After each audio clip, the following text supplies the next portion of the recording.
Hello guys, welcome back to another video. आप देख रहे हैं केमिकल पॉइंट। मैं हूं अनीश कुमार। आज की इस वीडियो में हम लोग क्लास 11th केमिस्ट्री के first chapter some important basic concept of chemistry के सबसे इम्पोर्टेंट टॉपिक मोल कॉन्सेप्ट के बारे में बात करेंगे। मोल कॉन्सेप्ट क्या होता है ये आज हम जानेंगे। मोल बहुत से लोगों को परेशान करता है, लेकिन परेशान होने की ज़रूरत नहीं है। हम आपको बताएंगे कि मोल की गणना किस प्रकार से की जाती है और मोल क्या होता है। तो आज इस वीडियो में हम लोग मोल कॉन्सेप्ट की बेसिक चीज़ों को क्लियर करने वाले हैं। कि बेसिक चीज़ें मोल कॉन्सेप्ट से संबंधित क्या हैं। तो इस वीडियो को आप लोग ध्यान से देखिएगा ताकि आपको मोल कॉन्सेप्ट के बेसिक की जानकारी हो जाए।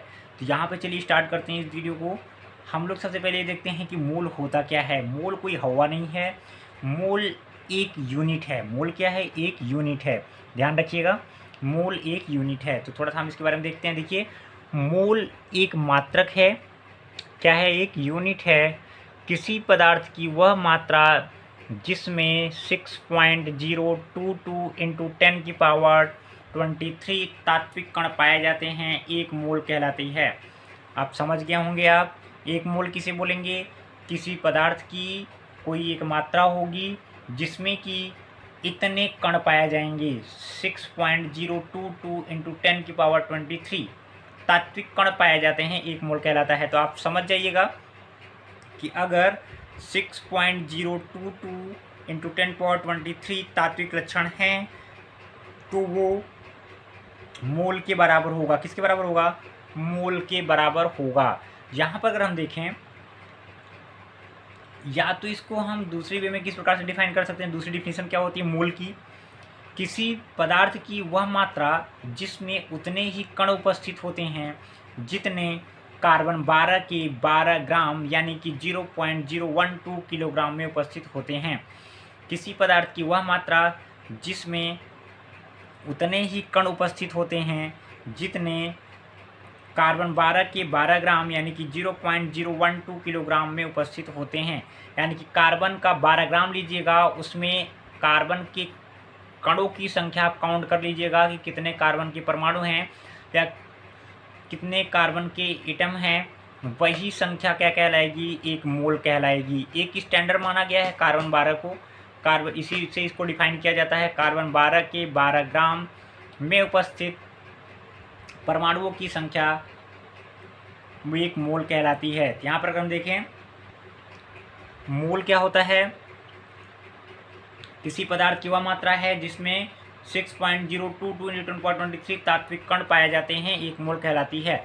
किसी पदार्थ की वह मात्रा जिसमें उतने ही कण उपस्थित होते हैं जितने कार्बन 12 के 12 ग्राम यानी कि 0.012 किलोग्राम में उपस्थित होते हैं।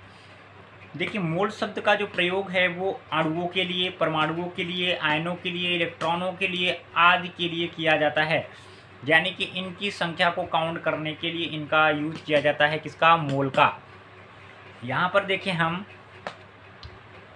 मोल पद का प्रयोग किसके लिए किया जाता है? अणु, परमाणु, आयन, इलेक्ट्रॉन आदि के लिए किया जाता है। मोल अणुओं, परमाणुओं, आयनों, इलेक्ट्रॉनों आदि को गिनने का एक मात्रक है। मोल कुछ नहीं है। मोल क्या है? मोल अणुओं, परमाणुओं, आयनों, इलेक्ट्रॉनों आदि को गिनने का एक मात्रक है। सिंपल वे में समझिएगा मोल क्या होता है कि अणुओं, परमाणुओं, आयन, इलेक्ट्रॉनों आदि को गिनने का एक मात्रक होता है। क्या मात्रक होता है? इनको काउंट करने के लिए इस एक यूनिट का प्रयोग करते हैं जिसे कि हम लोग कहते हैं मोल। क्या कहते हैं? मोल। एग्जाम्पल के तौर पे अगर हम देखें तो जैसे आप देख सकते हैं, एक दर्जन के बराबर आप क्या समझते हो? 12। कोई भी काउंट यानी कि पेन की बात करें अगर, तो एक डजन पेन में कितना आएगा? 12। मात्रा कितनी हो गई? गिन को बताएंगे। 1 2 3 4 5 6 7 8 9 10 11 12 13 14 15 16 17 18 19 20। तो आपने काउंट कर लिया मतलब आपने बता दिया कि एक डजन है। उसी प्रकार से अगर हम 6.022 इंटू 10⁻23 कणों को काउंट कर लें तो उसे हम बोलेंगे एक मोल। जैसे यहाँ पे एक डजन बोल रहे हैं, वैसे क्या बोलेंगे? एक मोल बोलेंगे। उसी प्रकार से आप देख सकते हैं, जैसे एक स्कोर होता है। एक स्कोर का मतलब होता है 20। अगर 20 आप काउंट कर लोगे तो वो एक स्कोर के बराबर हो जाता है। उसी प्रकार से 6.022 इंटू 10⁻23 जो नंबर है वो एक मोल के बराबर होगा। एक रिम की बात करें तो एक रिम एक कागज़ के लिए उपयोग किया जाता है, रिम बंडल के लिए। तो एक रिम में कितने पेपर होते हैं? 500 पेपर होते हैं। उसी प्रकार से 500 पेपर कितने के बराबर हुआ? एक रिम के बराबर हुआ। उसी प्रकार से 6.022 इंटू 10⁻23 किसके बराबर होगा? एक मोल के बराबर होगा। जैसे ये गिनतियाँ इसके बराबर हैं, उसी प्रकार से ये जो काउंट है, ये जो नंबर है वो एक मोल के बराबर होगा। तो आपको क्लियर हो गया होगा कि मोल क्या होते हैं। आपको क्लियर हो गया होगा कि मोल क्या होता है। अगर हम लोग किसी भी एलिमेंट के लिए इसको हम एक मोल को यूज करें तो एक मोल का मतलब क्या होगा? देखिए, एक मोल हाइड्रोजन का मतलब क्या होता है? 6.022 इंटू 10⁻23 हाइड्रोजन एटम। एक मोल हाइड्रोजन का मतलब इतने हाइड्रोजन के एटम। एक मोल ऑक्सीजन का मतलब 6.022 इंटू 10⁻23 ऑक्सीजन एटम। कितने एटम? 6.022 into 10⁻23 oxygen atom. यानी कि एक मोल इलेक्ट्रॉन की बात करें अगर हम, तो एक मोल इलेक्ट्रॉन का रूल कितना हो जाएगा? 6.022 इंटू 10⁻23 इलेक्ट्रॉन। यानी कि आप किसी के लिए भी एक मोल का यूज कर सकते हैं। जनरली किया जाता है अणुओं, परमाणुओं, आयनों और इलेक्ट्रॉनों को काउंट करने के लिए। वैसे ही अगर हम बात करें, एक मोल अल्फा कण किसके बराबर होगा? एक मोल अल्फा कण जो होगा वो होगा 6.022 इंटू 10⁻23 अल्फा कण। एक मोल अल्फा कण मतलब कि इतने कण, इतने अल्फा कण।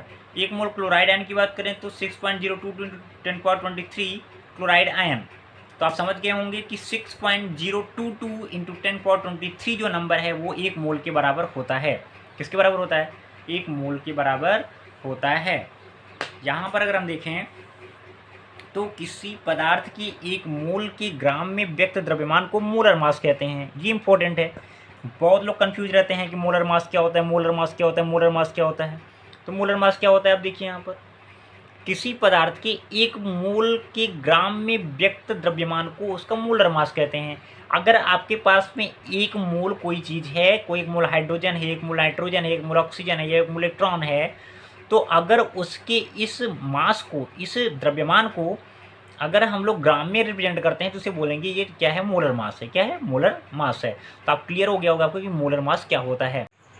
अब यहाँ पे बात करते हैं कि परमाणुओं की जो स्थिति में इसे हम लोग क्या बोलेंगे? ग्राम एटॉमिक मास कहते हैं। मतलब ये है कि अगर हम लोग किसी पदार्थ की एक मोल का जो मास है उसे हम लोग ग्राम में रिप्रेजेंट करते हैं, किसे बोलेंगे? क्या?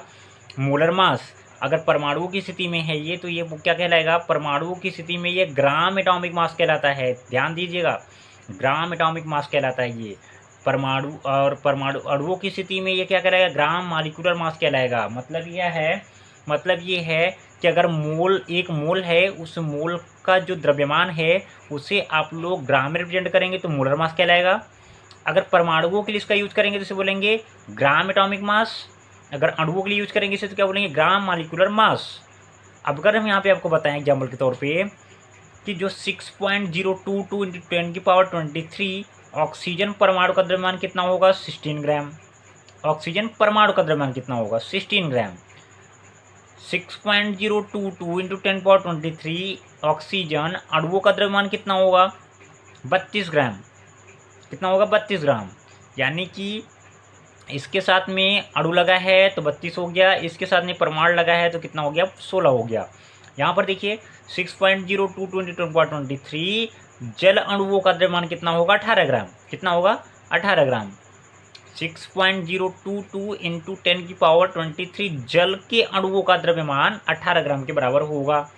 तो यहाँ पर आपने देखा कि जो है मोलर मास क्या होता है, ग्राम एटॉमिक मास क्या होता है और ग्राम मॉलिक्यूलर मास क्या होता है। अगर अब हम बात करें यहाँ पर देखें कि किसी एक परमाणु का जो निरपेक्ष द्रव्यमान है उसे हम लोग कैसे फाइंड आउट कर सकते हैं, जो एब्सोल्यूट मास है उससे हम लोग कैसे कैलकुलेट कर सकते हैं। तो ये बहुत सिंपल तरीका है कि मोलर मास जो आपका है उसी में आप एवोगैड्रो नंबर यानी कि 6.022 इंटू 10⁻23 से भाग दे देंगे तो आपको एब्सोल्यूट आपका क्या आ जाएगा? एटॉमिक मास आ जाएगा। एटॉमिक मास एक परमाणु का क्या आ जाएगा? एब्सोल्यूट मास आ जाएगा। तो यहाँ पर आप देख सकते हैं कि मोल क्या होता है, एक बार और रिवाइज करते हैं आपको। देखिए, मोल एक मात्रक है, किसी पदार्थ की वह मात्रा जिसमें 6.022 × 10⁻23 तात्विक कण पाए जाते हैं, एक मोल कहलाता है। यहाँ पर देखें कि या तो इसको हम दूसरे वे में रिप्रेजेंट कर सकते हैं, दूसरे वे में इसको हम डिफाइन कर सकते हैं किस प्रकार से। देखिए, किसी पदार्थ की वह मात्रा जिसमें उतने ही कण उपस्थित होते हैं जितने कार्बन 12 के 12 ग्राम में, यानी कि 0.012 किलोग्राम में उपस्थित होते हैं। मोल जो शब्द है या पद है, इसका प्रयोग अणु, परमाणु, आयन, इलेक्ट्रॉनों आदि के लिए किया जाता है। यहाँ पर अगर हम देखें तो मोल अणुओं, परमाणुओं, आयनों, इलेक्ट्रॉनों आदि को गिनने का एक मात्रक है। जैसे एक दर्जन 12 के बराबर होता है और एक स्कोर 20 के बराबर होता है, एक रिम 500 के बराबर होता है, उसी प्रकार से एक मोल जो है वो 6.022 × 10⁻23 के बराबर होता है। बात करें एक मोल हाइड्रोजन की, जिसका मतलब होता है 6.022 × 10⁻23 हाइड्रोजन एटम। एक मोल ऑक्सीजन की बात करें तो 6.022 × 10⁻23 ऑक्सीजन एटम। एक मोल इलेक्ट्रॉन की बात करें तो 6.022 × 10⁻23 इलेक्ट्रॉन। एक मोल अल्फा कण की बात करें तो 6.022 × 10⁻23 अल्फा कण। एक मोल क्लोराइड आयन की बात करें तो 6.022 × 10⁻23 क्लोराइड आयन। किसी पदार्थ के एक मोल के ग्राम में व्यक्त द्रव्यमान को हम लोग क्या बोलते हैं, मोलर मास कहते हैं। यदि परमाणुओं की स्थिति है तो इसे हम लोग ग्राम एटॉमिक मास कहेंगे, यदि अणुओं की स्थिति है तो इसे हम बोलेंगे ग्राम मॉलिक्यूलर मास कहेंगे। 6.022 × 10⁻23 ऑक्सीजन परमाणु द्रव्यमान का मतलब है 16 ग्राम। 6.022 × 10⁻23 ऑक्सीजन अणुओं का द्रव्यमान का मतलब है 32 ग्राम। 6.022 × 10⁻23 जल अणुओं का द्रव्यमान कितना हो जाएगा, 18 ग्राम हो जाएगा। तो आप यहाँ पर आप देख सकते हैं कि जो हमारा एक एटम है उसका हम लोग किस प्रकार से एब्सोल्यूट मास कैलकुलेट कर सकते हैं। किस प्रकार से करेंगे कि जो आपका मोलर मास है, मोलर मास में आप लोग डिवाइड कर दीजिए मोलर मास को एवोगैड्रो नंबर से, आपको एक एटम का एब्सोल्यूट मास प्राप्त हो जाएगा। तो आपने देखा कि यहाँ पर मोल क्या होता है। अब हम लोग नेक्स्ट वीडियो में मोल कॉन्सेप्ट जो है वो उसके बारे में थोड़ा सा आगे बात करेंगे। उसमें हम लोग बात करने वाले हैं कि मोलर वैल्यूम क्या होता है और ग्राम मॉलिक्यूलर वैल्यूम क्या होता है, इसे हम लोग नेक्स्ट वीडियो में देखेंगे। तो तब तक के लिए थैंक यू, टेक केयर।